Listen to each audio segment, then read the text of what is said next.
വടക്കാഞ്ചേരി നഗരസഭ ഡിവിഷൻ 19 എങ്കേക്കാട് വികസന സദസ്സ് സംഘടിപ്പിച്ചു. വടക്കാഞ്ചേരി നഗരസഭ ചെയർമാൻ പി.എൻ. സുരേന്ദ്രൻ ഉദ്ഘാടനം ചെയ്തു. Division councillor Sheela S. Krishna അധ്യക്ഷയായി.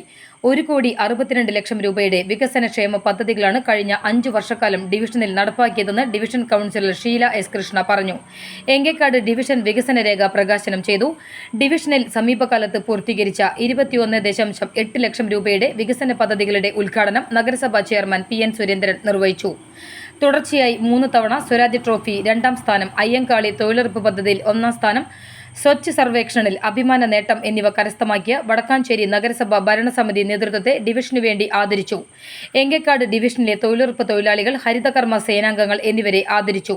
സബ് ജില്ലാ സ്കൂൾ കലോത്സവത്തിൽ തുടർച്ചയായി മികച്ച നേട്ടം കൈവരിച്ച രഞ്ജന രമേശിനെ അനുമോദിച്ചു.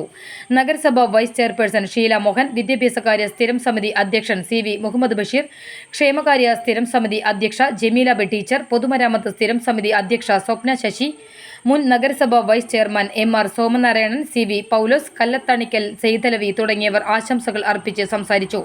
വാർഡ് വികസന സമിതിക്കു വേണ്ടി ടി. വർഗീസ് സ്വാഗതവും മുൻ ഡിവിഷൻ കൗൺസിലർ വി.പി. മധു പരിപാടിക്ക് നന്ദിയും പറഞ്ഞുകൊണ്ട് സംസാരിച്ചു. എന്തായിരുന്നാലും വലിയ സന്തോഷം. എല്ലാ വാർഡിലും ഈ കാര്യങ്ങൾ വളരെ കൃത്യമായി നടക്കുകയാണ്. നിങ്ങളിവിടെ നഗരസഭയെ ആദരിക്കുകയാണ്.